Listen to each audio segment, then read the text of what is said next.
Assalamualaikum warahmatullahi wabarakatuh. Alhamdulillah rabbil alamin. Assalatu wassalamu ala asyrafil anbiya wal mursalin Sayyidina wa habibina wa syafi'ina wa maulana Muhammadin wa ala alihi wa sahbihi ajma'in. Allahumma salli wa sallim wa barik ala Sayyidina Muhammadin an-nuri dhati wa sirri sarifi sairil asma'i wa sifat wa ala alihi wa sahbihi wa sallim. Rabbi syrah li sadri wa yassir li amri wahlul 'uqdatam min lisani yafqahu qawli. Rabbi zidni ilman nafi'a warzuqni fahman jayyida fil laili wan nahar. Amma ba'du, amin ya rabbal alamin. Para pendengar yang insyaallah dirahmati oleh Allah Subhanahu wa taala. Ada sebuah riwayat yang sangat populer dan terkenal dan mungkin sering kita dengar bahwa kita ini hidup sebagai manusia pasti menginginkan hidup kita ini bermanfaat untuk kita dan juga untuk keluarga kita, bahkan untuk orang-orang banyak. Sebagaimana ada satu riwayat yang sangat terkenal yang berbunyi khairun nas anfa'uhum linnas, bahwasanya sebaik-baiknya manusia adalah dia yang mampu memberikan manfaat untuk orang lain, ya. Manfaat untuk dirinya dan juga manfaat untuk orang lain. Ini artinya ukuran hidup manusia yang berarti adalah dia yang bisa memberikan manfaat untuk orang lain. Jadi tidak hanya untuk dirinya sebetulnya, tapi juga bisa memberikan manfaat untuk orang lain. Nah, salah satu daripada syarat kita bisa memberikan manfaat untuk orang-orang di sekitar kita, untuk orang-orang terdekat kita, bahkan mungkin orang-orang yang banyak, ya, kita bisa menjadi orang yang bermanfaat adalah kuncinya adalah ilmu. Oleh karenanya Imam Asy-Syafi'i radhiyallahu an pernah mengatakan bahwa orang yang ingin meraih urusan duniawi dan juga ingin meraih urusan ukhrawi, maka kuncinya adalah dengan ilmu. Ya, man arada dunya fa'alaihi bil ilm. Orang yang ingin meraih urusan dunia, maka hendaknya modal utamanya adalah dia harus punya ilmu. Wa man aradal akhirah fa'alaihi bil ilm. Dan orang juga ingin bisa meraih urusan ukhrawi, urusan akhirat, maka kuncinya adalah ilmu. Jadi baik urusan duniawi ataupun urusan akhirat, itu dua-duanya kuncinya adalah ilmu. Oleh karenanya dalam syariat, ya, baik Allah dan Rasulullah SAW itu sangat punya perhatian kepada orang-orang yang berilmu, bahkan dianjurkan bagi kita untuk menjadi seorang yang mempunyai ilmu, karena memang syariat Allah dalam arti perintah-perintah Allah dan larangan-larangan Allah dan juga yang lainnya yang diturunkan untuk kita sebagai manusia, sebagai orang-orang yang mukallaf, itu tidak hanya cukup kita punya keyakinan dan juga kita punya ketaatan saja kepada Allah. Modal utama dari kita bisa melakukan perintah-perintah Allah dengan baik dan juga menjalankan syariat Allah dengan baik, kunci dan modalnya adalah al-ilm itu, ilmu itu. Oleh karenanya orang-orang berilmu itu punya posisi penting di sisi Allah Subhanahu wa taala dan juga orang-orang yang beriman, sebagaimana ayat Al-Qur'an yang sering kita kenal dan sering kita dengar, yarfa'illahu alladzina amanu minkum walladzina utul ilma darajat. Bahkan Allah apresiasi orang-orang yang berilmu itu, innama yakhsyallaha min ibadihil ulama. Jadi para ulama punya posisi penting di sisi Allah Subhanahu wa taala, dalam arti ilmu-ilmu yang ini adalah para ulama yang mempunyai ilmu yang bermanfaat. Artinya dia bisa menjadi orang yang bermanfaat dengan ilmu yang dia miliki. Oleh karena itulah maka idealnya sebagai seorang pelajar, sebagai seorang santri, itu yang dia cita-citakan adalah dia memiliki dan bisa mampu meraih ilmu yang bermanfaat. Apa yang bisa diharapkan dari ilmu yang banyak tapi tidak bisa dirasakan manfaatnya, ya, ini bisa juga kita sebut sebagai ilmu yang, ya, ilmu ada tapi kurang berkah, begitu ya. Maka di kalangan pesantren yang selalu ditekankan adalah bahwa yang terpenting dari ilmu itu sendiri adalah bagaimana ilmu itu bisa bermanfaat. Entah bermanfaat bagi dia sebagai seorang pelajar, ataupun bermanfaat untuk orang banyak. Terlebih bermanfaat untuk orang banyak, ya. Maka kita akan menjadi manusia dan juga menjadi seorang yang masuk dalam kategori khairun nas anfa'uhum linnas. Ya, sebaik-baiknya manusia adalah dia yang paling bermanfaat bagi orang banyak, begitu. Dan pada kesempatan kali ini kita akan membahas sebetulnya ukuran dari manfaat ilmu itu seperti apa. Ya, banyak sekali penjelasan dari para ulama tentang deskripsi atau kategorisasi dari ilmu-ilmu yang dianggap sebagai ilmu yang bermanfaat. Tapi pada kesempatan kali ini saya akan membahas ukuran atau kategori ilmu yang bermanfaat itu, ya, yang idealnya itu kita damba-dambakan, ya, bisa bermanfaat buat diri kita, bisa bermanfaat buat keluarga, buat saudara-saudara kita, dan juga buat orang banyak, ya, sehingga hidup kita menjadi lebih berarti. Pada kesempatan kali ini, pembahasan ini akan saya bahas dengan kitab yang bernama Misbahuz Zulmi, ya. Kitab Misbahuz Zulmi ini ditulis oleh ulama asli Indonesia, ya, asli Indonesia yang sangat produktif menulis kitab, yaitu Syekh Nawawi Al-Bantani.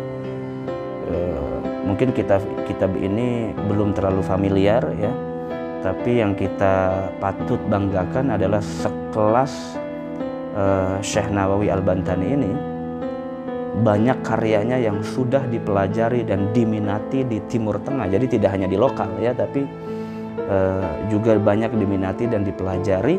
Bahkan pikiran-pikirannya banyak menjadi inspirasi bagi para mahasiswa, bagi para pelajar, dan juga para santri.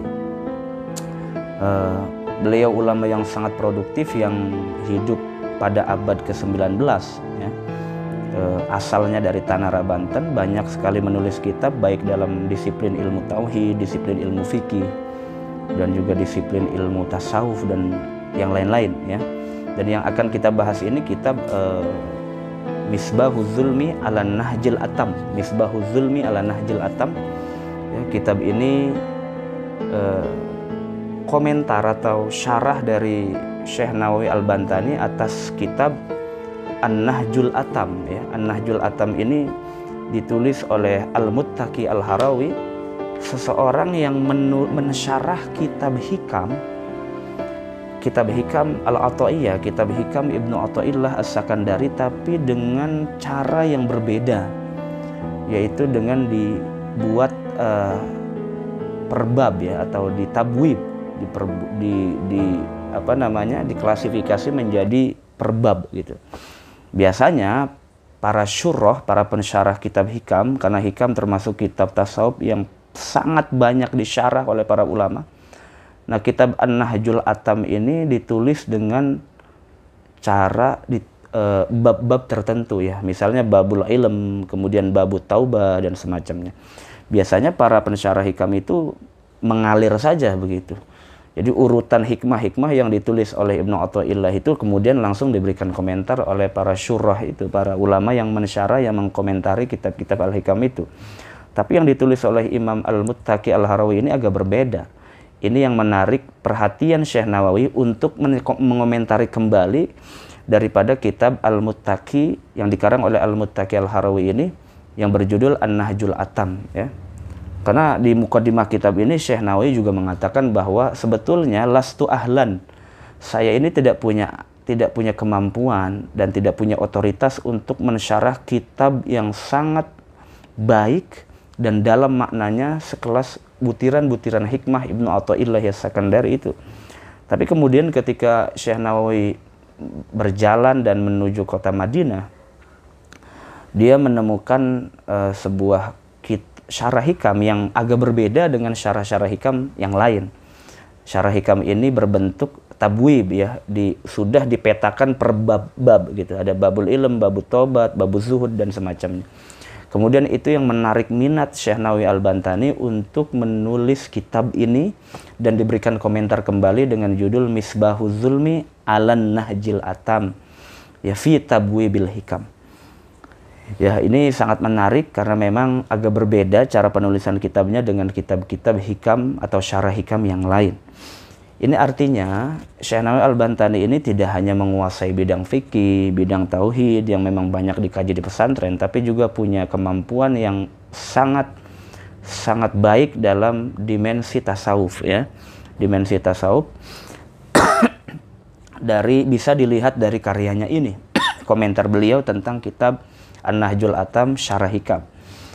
Ada juga kitab tasawuf Syekh Nawawi Al-Bantani yang berjudul Salalimul Fudola. Ya, ini komentar atas nazam Hidayatul Azkiyah yang membahas ilmu tasawuf.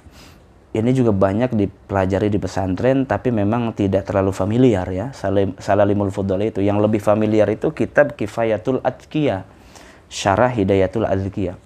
Padahal nazam atau syair Hidayatul Azkiyah dalam disiplin ilmu tasawuf itu juga diberi komentar oleh Syekh Nawawi Al-Bantani dengan judul Salalimul Fudola. Jadi Syekh Nawawi juga punya kemampuan dalam masalah disiplin ilmu spiritual ya, disiplin ilmu esoterik, itu ilmu tasawuf yang orientasinya adalah lebih kepada penekanan rasa atau penekanan hati. Untuk itu maka kita akan bahas tema kita yang sebelumnya tadi saya katakan bahwa kita akan membahas pada kesempatan kali ini ya, mengenai ukuran ilmu yang bermanfaat ya. Ukuran ilmu yang bermanfaat tapi dalam perspektif tasawuf, dalam perspektif Ibnu Athaillah As-Sakandari yang kemudian disyarah, diperjelas oleh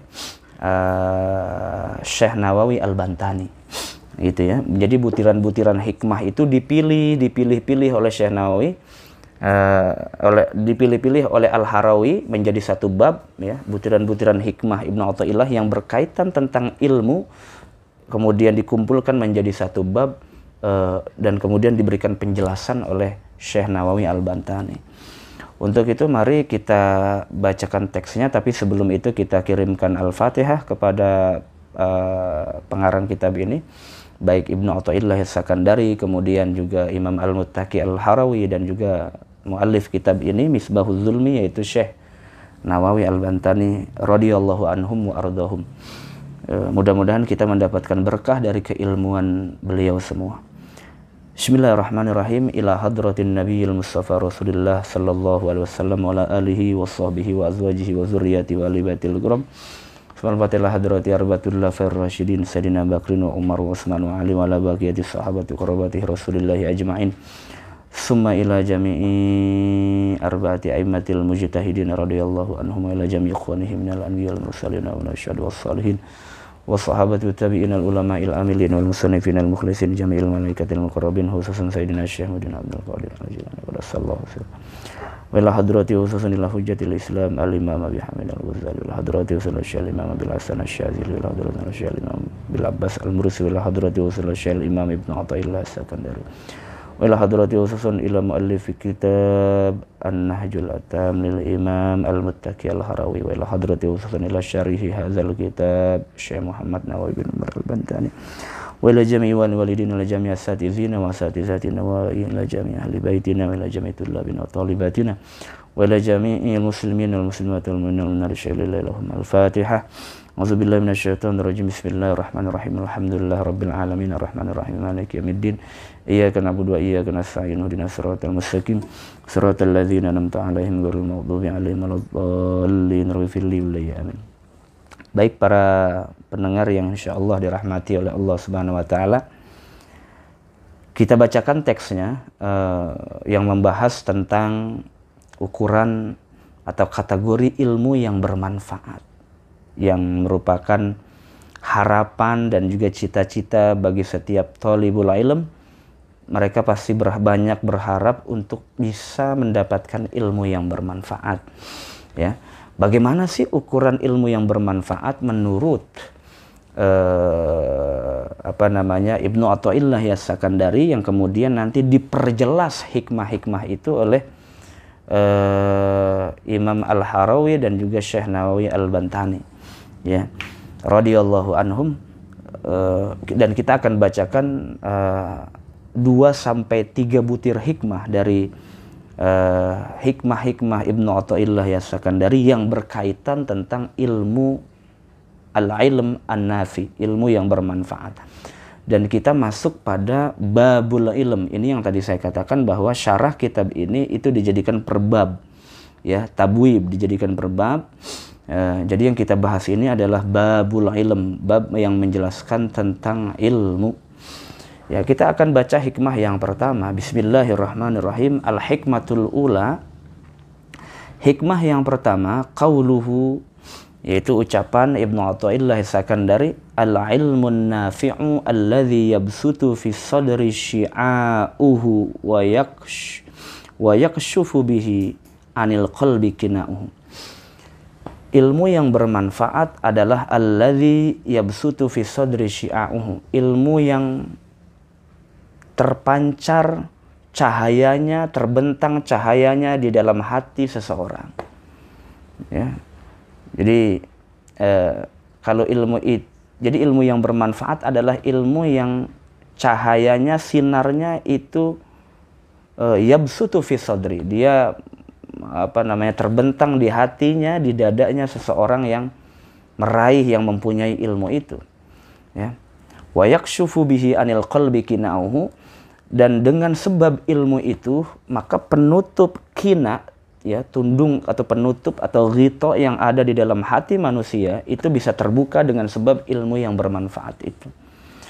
Karena memang hati ini salah satu bagian yang sangat sensitif dalam organ tubuh manusia yang diciptakan oleh Allah Subhanahu wa taala.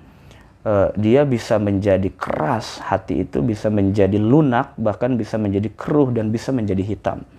Itu tergantung apa yang menguasai hati itu, dan juga tergantung bagaimana hati itu diolah. Kalau seandainya hawa nafsu dan juga setan dan juga perbuatan buruk kita itu lebih mendominasi dalam diri kita, maka itu nanti akan mengakibatkan tertutupnya hati daripada al-haq, menerima kebenaran, dan juga tertutup menjadi lebih rapat dan memperkeruh hati kita sehingga hati kita ini tidak sensitif untuk menangkap kebenaran.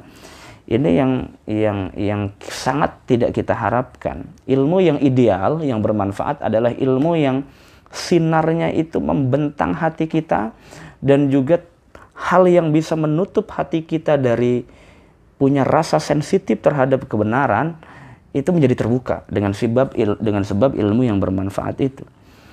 Kemudian dijelaskan al ilmul warid naf'uhu fil asar huwa al ilmul ladzi yabsutu fi sadril alim wasami dia unurihi.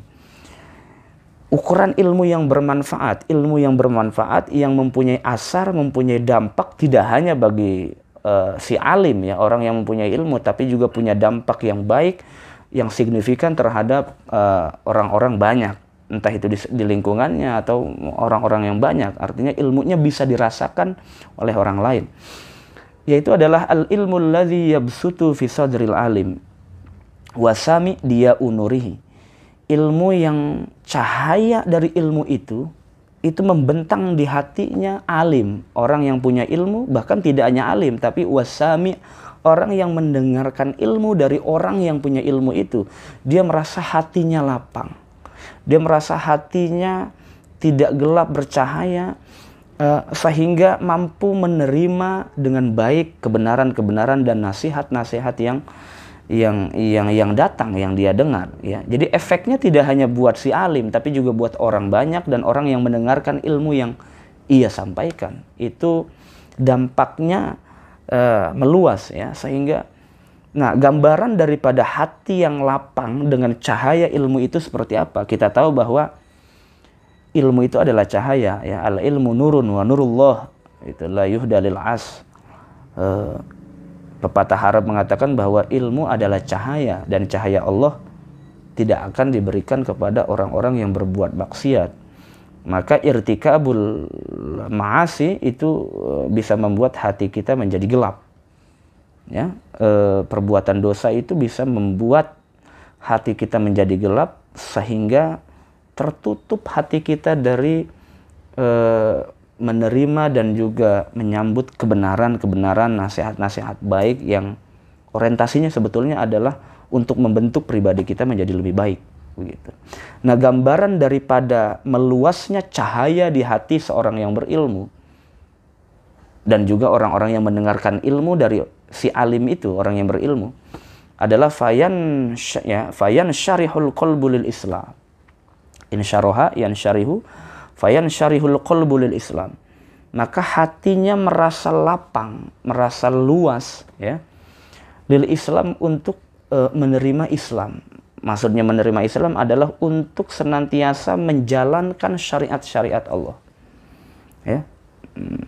Ya, entah itu taat kepada Allah ibadahnya, ya entah itu sholat, entah itu ibadah kewajiban-kewajiban dia, hak-hak dia kepada Allah, itu merasa lapang dan mudah gitu. Jadi tidak sulit, tidak berat melaksanakan kewajiban.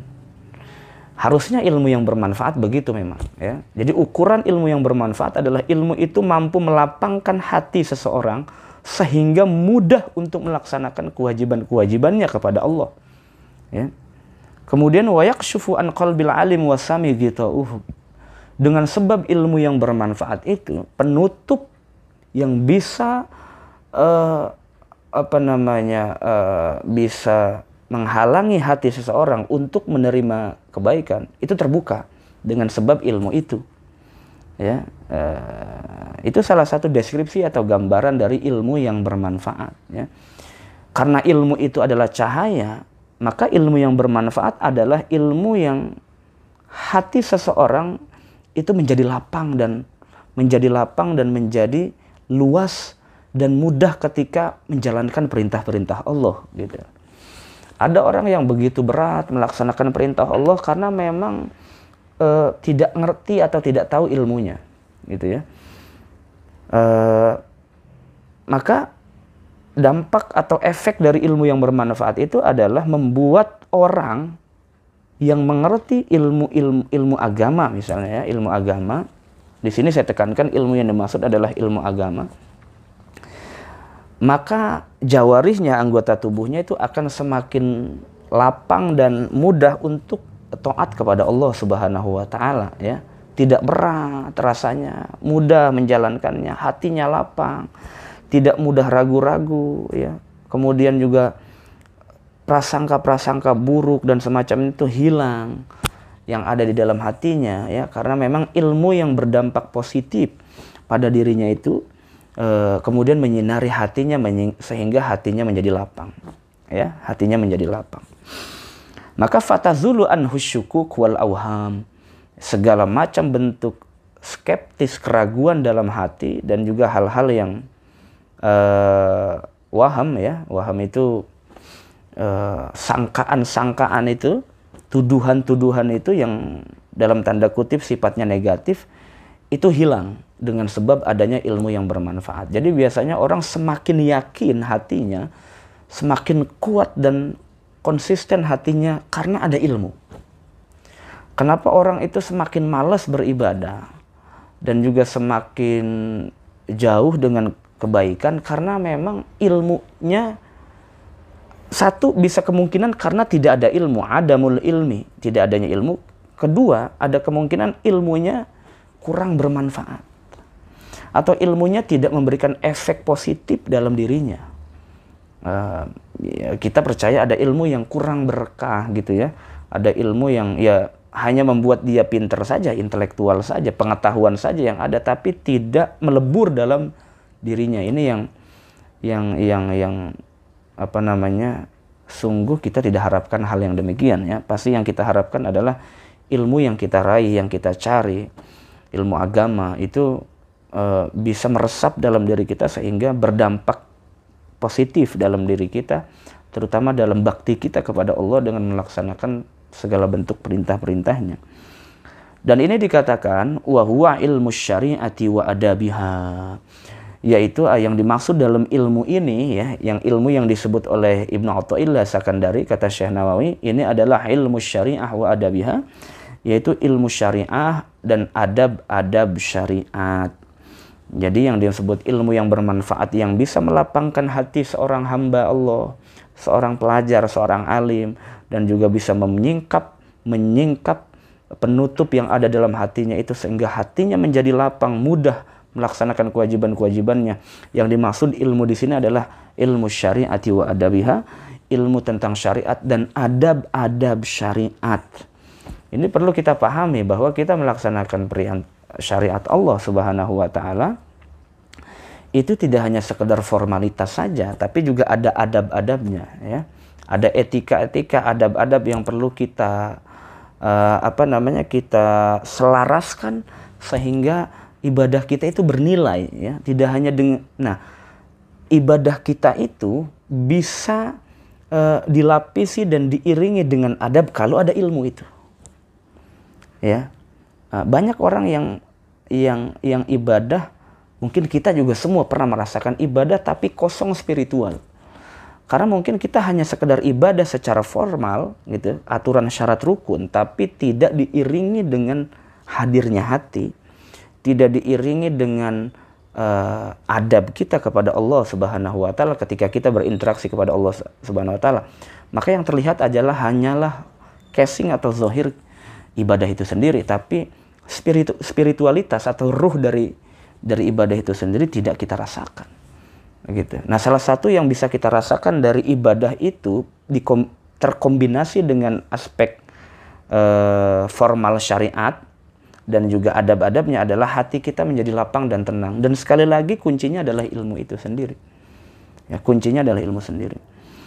Kemudian wal ilmu billahi allazi jaa bihi rasulu min rabbih, wal ilmu billah allazi jaa bihi rasulu min rabbih, dan juga ilmu tauhid ya, ilmu yang berbicara tentang Allah ya, yang disampaikan oleh Rasulullah sallallahu alaihi wasallam, atau ilmu tauhid.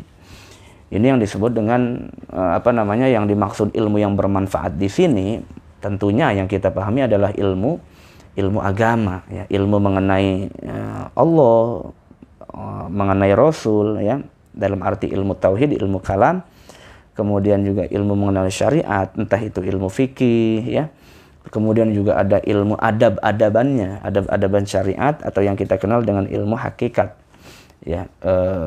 Karena klasifikasi ilmu ini menurut Imam Al-Ghazali itu kan ada 3 itu ya. Ada yang disebut dengan ketika kita ingin sampai kepada Allah Subhanahu wa taala dalam dimensi tasawuf, yang pertama kita harus mengerti dulu tentang aspek syariat itu. Ya, mengerti hukum-hukumnya gitu kan. Hukum-hukum Allah gitu.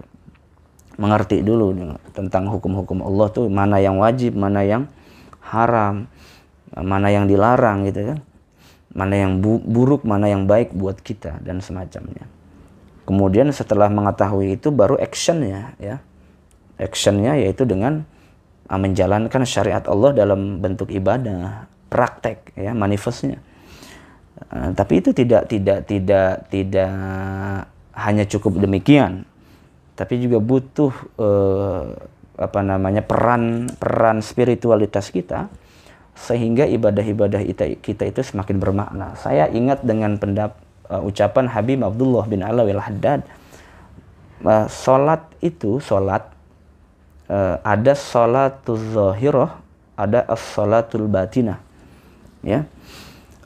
Salat zahirah ya sebagaimana salat zahir gitu ya secara fikih, tapi ada juga salat batin. Nah, salat batin ini titik penekanannya adalah pada aspek hati, rasa kita, di mana kita mampu menghadirkan hati kita di setiap ibadah salat kita hanya kepada Allah. Jadi tawajuhnya hanya kepada Allah. Dan ini memang sulit. Tapi Imam Ghazali memberikan saran bahwa yang terpenting agar ibadah kamu tidak hanya syariat, tapi juga ibadah kamu itu bisa dilapisi dengan aspek hakikat ya, adab itu maksudnya. Yaitu jangan tinggalkan kekhusyuan dalam 3 hal. Yang pertama, ketika kita membaca iftitah, inni wajjahtu wajhiya lillazi fataras samawati wal arda hanifa, Nah ini jangan sampai ketika kita mengucap kata ini kita tidak khusyuk, tidak hudur. Yang kedua, ketika kita membaca Fatihah, ya, al-qiraah, membaca Fatihah, yaitu ketika ayat iyyaka na'budu wa iyyaka nasta'in, hadirkan hati kita di situ. Yang terakhir, ketika kita mengucap salam kepada Nabi Sallallahu Alaihi Wasallam, Assalamualaikum ayuhan Nabi wa rahmatullahi wabarakatuh. Dan di situ jangan sekali-kali lalai hati kita, hadirkan hati kita. Maka 3 tempat ini kalau kita sudah bisa melatih diri untuk fokus, maka insya Allah ibadah kita itu tidak hanya sholat zahir, tapi juga sholat batin.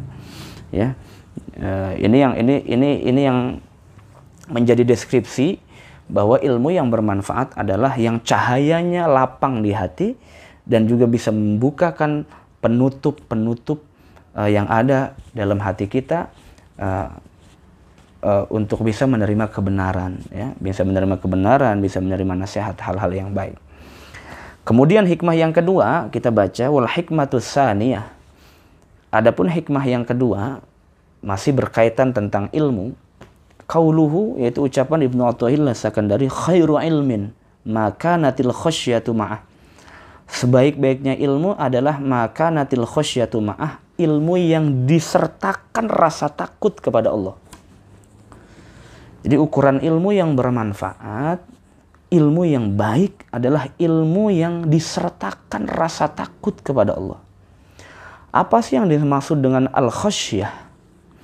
Wa huwa al-khaufu minallah ma'al ijlal. Yaitu rasa takut kita kepada Allah ma'al ijlal, beserta pengagungan, pemuliaan kita kepada Allah Subhanahu wa taala. Jadi takut bukan dalam arti kita seperti kita takut dengan sesuatu yang kita takuti di dunia ini, begitu ya. Ada orang takut itu karena memang dirinya merasa terancam. Seperti kita takut dengan preman, kita takut dengan begal, kita takut dengan macam-macam lah. Nah, rasa takut ini sebetulnya beda dengan rasa takut kita kepada Allah. Rasa takut kita itu jangan kemudian kita ini menjadi fobia kepada Tuhan, bukan begitu. Tapi rasa takut kepada Allah ini ma'al ijlal. Rasa takut yang karena memang kita begitu patuh dan tunduk kepada Allah. Karena begitu maha besar dan penyayangnya Allah kepada kita. Sehingga timbullah rasa khauf dalam diri kita itu. Ya, nah, rasa takut atau khasyah yang ada dalam diri kita itu timbul dari aspek sifat, ya, dari sifat yang ada dalam diri kita itu. Li'annal khasyata tansha'u an sifatin, karena khasyah, rasa takut kepada Allah itu muncul, tumbuh dari sifat. Ya.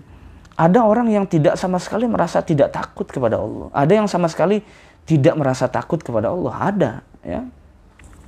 Itu banyak diceritakan dalam Al-Quran, ya, bagaimana seorang Fir'aun yang begitu takabur, ya, begitu takabur.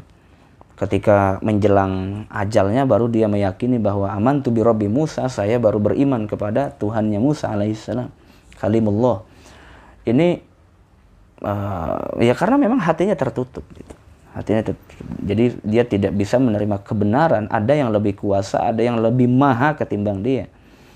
Dan ini yang kita khawatirkan ketika kita berilmu tapi kita tidak ada rasa takut kepada Allah. Ini menjadi dilalah bahwa ilmu kita tidak bermanfaat. Dan ilmu kita bukan ilmu yang baik untuk diri kita. Ya, waliyazubillahi min zalik. Maka dijelaskan fakullu ilmin la khasyata ma'ah la khaira fihi. Setiap ilmu yang tidak disertakan rasa takut kepada Allah, maka la khaira fihi, maka ilmu itu tidak ada kebaikannya. Artinya ilmu itu tidak akan berdampak baik untuk sahibul ilm, yang punya ilmu, apalagi untuk orang banyak. Cerdas ya iya, gitu lah. Pinter iya, tapi nanti tidak akan berefek yang baik dan positif untuk yang punya ilmu, apalagi buat orang banyak. Jadi ukuran ilmu yang bermanfaat dalam pandangan tasawuf, ya, atau umumnya lah dalam pandangan agama, ilmu agama yang bermanfaat adalah ilmu yang ada rasa takut kepada Allah. Jadi semakin dia berilmu, semakin takut kepada Allah. Oleh karenanya dikatakan oleh Allah dalam Al-Quran, innama yakhsyallaha min ibadihil ulama. Orang yang paling takut kepada Allah adalah para ulama. Nah, itu artinya semakin orang berilmu, semakin banyak ilmunya, maka semakin takut kepada Allah Subhanahu wa ta'ala. Jadi kalau ada orang yang mengaku banyak ilmunya tapi tidak ada rasa takutnya, tidak punya rasa khasyah, tidak punya sifat khasyah kepada Allah, itu menjadi indikasi bahwa ilmunya bukan ilmu yang khair, bukan ilmu yang baik. Bahkan bisa jadi menjadi ilmu yang punya dampak negatif untuk dirinya dan juga untuk orang banyak, ya. Karena memang sifat takabur itu bisa meruntuhkan semua yang ada, ya. Apalagi takabur kepada Allah Subhanahu wa ta'ala. Ilmu yang kita miliki itu bisa hancur lebur cuma gara-gara kita punya sifat takabur, ya. Karena takabur, pakaian sombong itu hanya punya Allah, hanya milik Allah Subhanahu wa ta'ala. Ini artinya kita perlu ada tajribah, ada eksperimen, ada latihan untuk bisa mengolah batin kita, sehingga kita ketika memperoleh ilmu dari para guru, para kiai, maka ujilah keilmuanmu itu apakah bermanfaat atau tidak dengan mengukur sejauh mana rasa takut kita kepada Allah.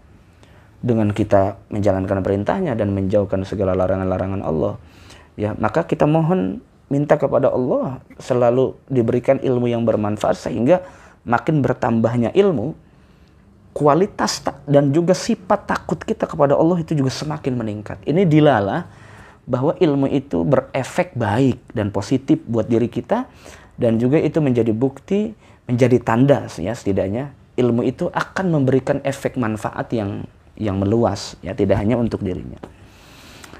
Wa alamatul khasyah. Nah, kemudian ukuran takut kepada Allah itu bagaimana?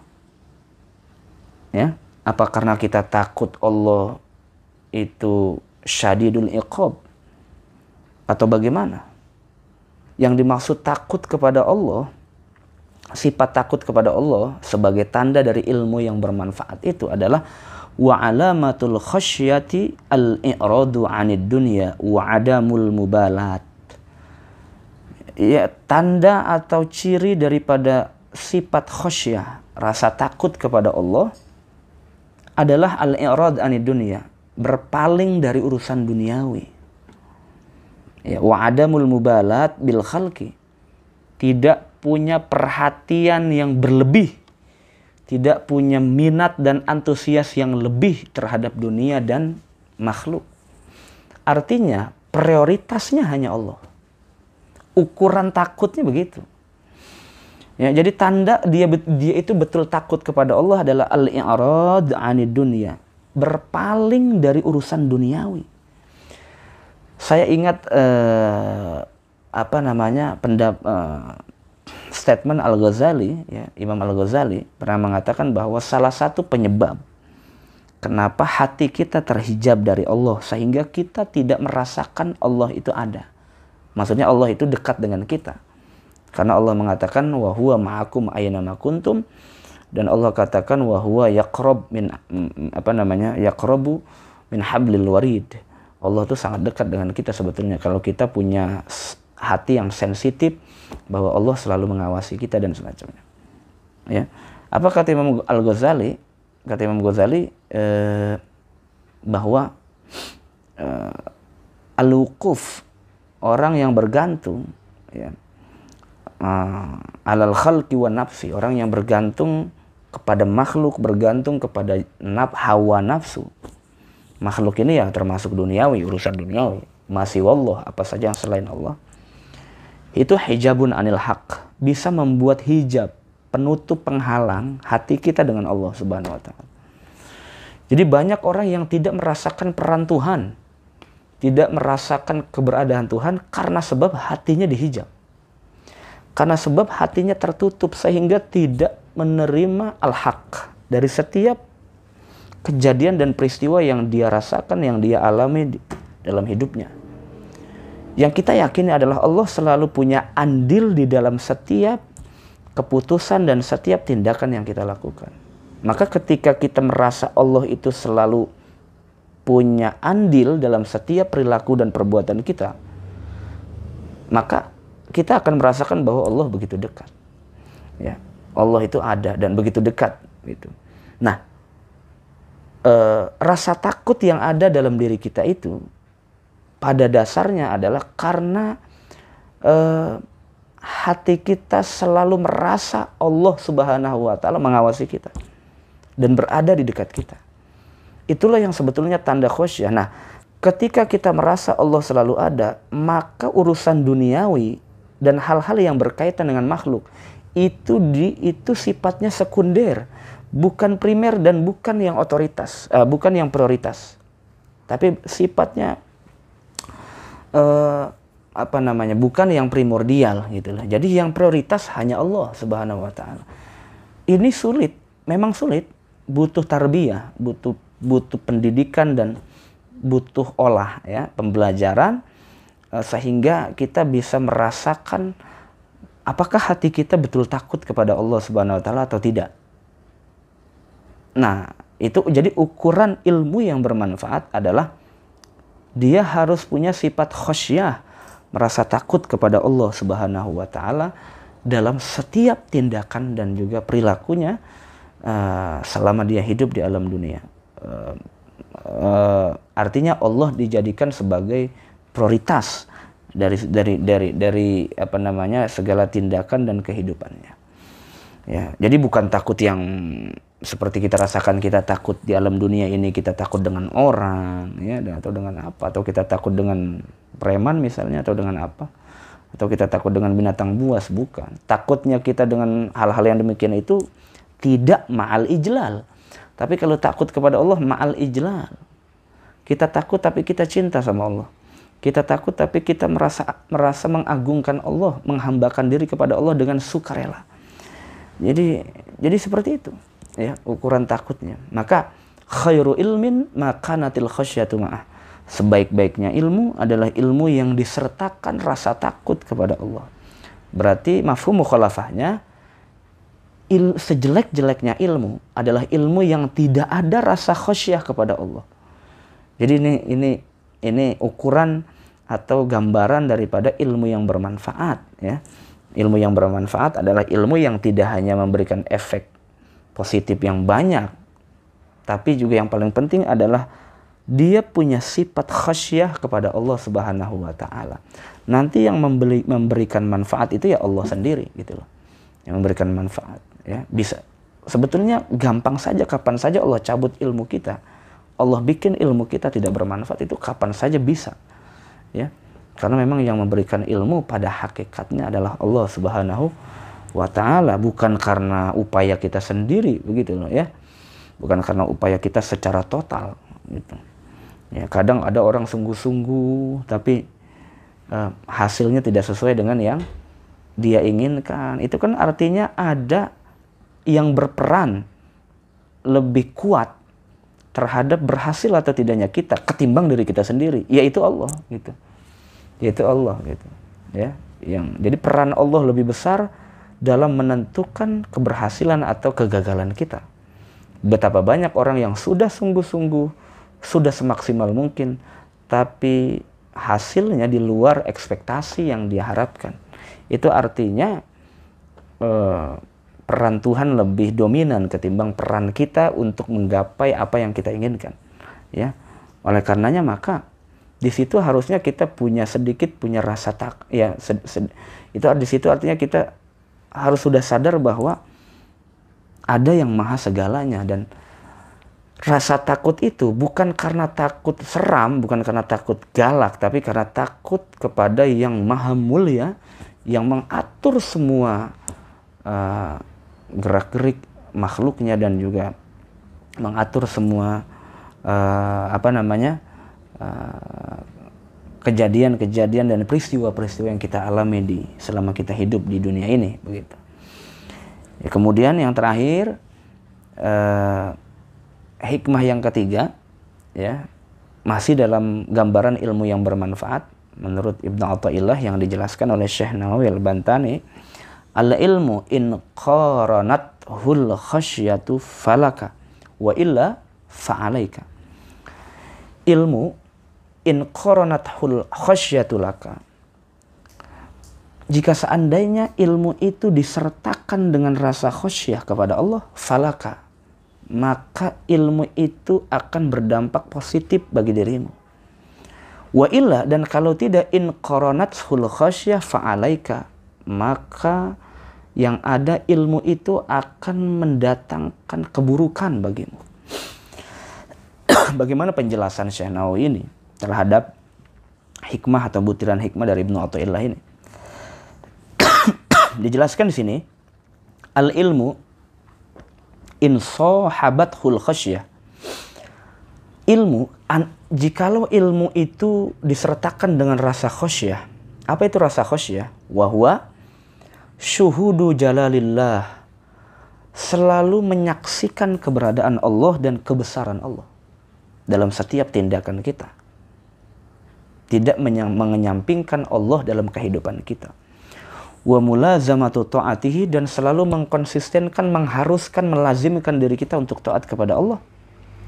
Artinya jika ilmu itu membimbing kita untuk selalu syuhud, selalu sadar terhadap kebesaran Allah, keberadaan Allah, dan ilmu itu melazimkan kita untuk terus taat kepada Allah, maka falaka ajruhu, ilmu itulah yang akan mendatangkan ajruhu, ya, ganjaran, balasan yang baik untuk dirimu. Wa illa, kalau tidak, lam tusahibhul khasyatu, andai saja ilmu itu tidak diiringi, ya, tidak diiringi, tidak disertakan dengan rasa takut kepada Allah dalam arti syuhudu jalalillah wa mulazamatu ta'atillah, maka fa'alaika wizruh, maka atasmu akan mendapatkan wizruh, ya, keburukan dari ilmu itu sendiri. Artinya ilmu itu tidak akan berdampak baik buat diri kita, tapi malah berdampak buruk buat diri kita, karena ilmu itu tidak disertakan dengan rasa takut kepada Allah Subhanahu wa taala.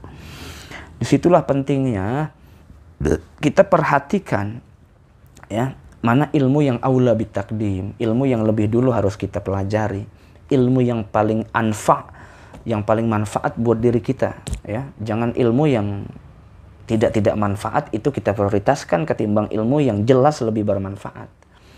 Kita kenal hadis Nabi, ya, min husni islamil mar'i tarkuhu ma la ya'ni. Salah satu daripada kebagusan seorang muslim adalah dia meninggalkan hal-hal yang tidak layak dikerjakan, yang tidak layak dicari, yang tidak penting, gitu, yang bukan menjadi orientasinya.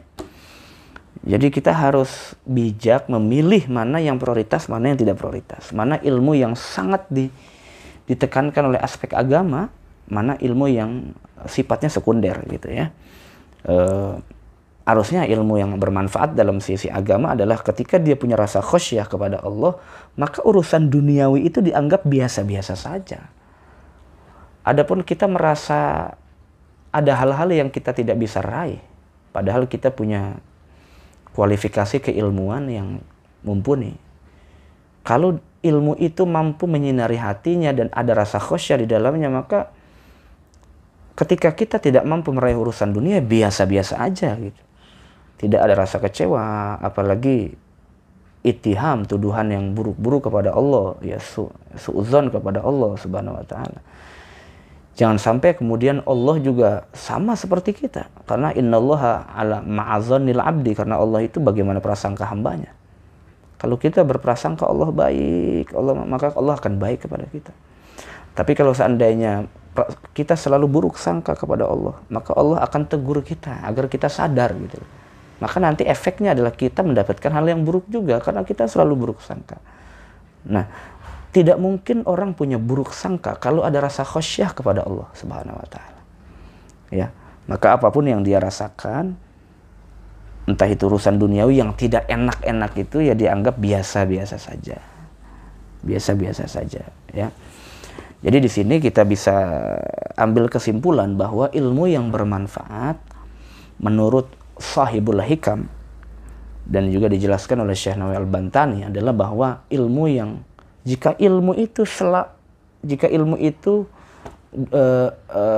disertakan dengan rasa takut kepada Allah. Jadi ilmu yang kita dapatkan ketika kita dapatkan ilmu, maka rasa takut kita muncul kepada Allah. Nah, ilmu yang disertakan dengan rasa khasyah kepada Allah itu ukuran manfaat ilmu seseorang. Ya. Maka menjadi bersinarlah hatinya, menjadi lapanglah hatinya. Ya. Kemudian menjadi inbi'as, faktor pembangkit kita, diri kita untuk taat kepada Allah, ya, dan juga patuh kepada Allah Subhanahu wa taala, menjauhi segala larangan-larangan Allah Subhanahu wa taala. Begitu. Jadi mari sama-sama kita introspeksi diri kita. Apakah ilmu kita sudah betul-betul menjadikan kita ini merasa takut kepada Allah atau tidak? Jika tidak, maka kita mohon ampun kepada Allah. Kita mohon kepada Allah, mudah-mudahan Allah berikan kita ilmu yang bermanfaat. Ilmu yang bermanfaat dalam arti ilmu yang semakin kita pelajari, maka kita semakin takut kepada Allah. Ketika kita takut kepada Allah, beserta kita mengagungkan cinta kepada Allah, maka keinginan untuk taat kepada Allah semakin mudah. Rasanya tidak berat gitu loh. Melaksanakan ibadah tidak berat ya, tapi mudah. Itu mungkin yang disebut dengan hidayah ya. Ketika kita diberikan pilihan oleh Allah, maka secara dengan sangat mudah sekali untuk kita memilih hal yang baik, dan kita dibimbing oleh Allah Subhanahu wa taala untuk sampai kepada mengerjakan hal yang baik yang disebut dengan taufik ya, kemampuan kita untuk melaksanakan kebaikan-kebaikan itu. Ini yang bisa kita kupas pada kesempatan kali ini. Para pendengar di mana saja Anda berada, mudah-mudahan bisa bermanfaat buat kita sebagai muhasabah, sebagai tolok ukur kita ya. Tentunya kita mohon kepada Allah, mudah-mudahan Allah berikan kita ilmu yang bermanfaat. Bermanfaat buat diri kita, bermanfaat buat orang banyak, buat keluarga kita ya. Agar hidup kita semakin berarti. Sebagaimana dalam keterangan bahwa sebaik-baiknya manusia adalah dia yang mampu memberikan manfaat, anfa ya, lebih memberikan manfaat untuk orang banyak. Jadi hidup kita enggak hanya sekedar hidup kosong gitu loh, tapi berarti buat diri kita dan berarti buat orang banyak. Karena itulah memang pesan Rasulullah ya. Bahkan agama menganjurkan wa ta'awanu 'alal birri wat taqwa wa la ta'awanu 'alal ismi wal 'udwan. Karena kita sebagai makhluk sosial, jadi rasanya kering sekali kalau kita hanya mencari sesuatu tapi hanya untuk diri kita sendiri, tapi tidak berdampak untuk orang banyak. Rasanya tidak berarti hidup kita ya. Takdir kita sebagai makhluk sosial yang dianjurkan, diperintahkan oleh Allah untuk saling membantu, saling memberikan manfaat, saling sharing, saling bertebaran kebaikan, saling mencintai, saling menghormati, dan seterusnya. Karena memang untuk menuju kepada Allah tidak hanya kita hanya soleh kepada Allah, tapi juga kita harus baik terhadap sesama, terlebih kita bisa menorehkan hal-hal yang manfaat, yang bisa dikenang oleh orang banyak. Ya, mudah-mudahan Allah berikan kita ilmu yang bermanfaat untuk diri kita dan juga untuk orang banyak. Itu saja.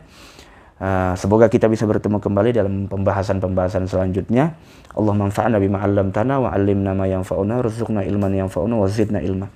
Wallahu muwaffiq ila aqwamit thoriq. Assalamualaikum warahmatullahi wabarakatuh.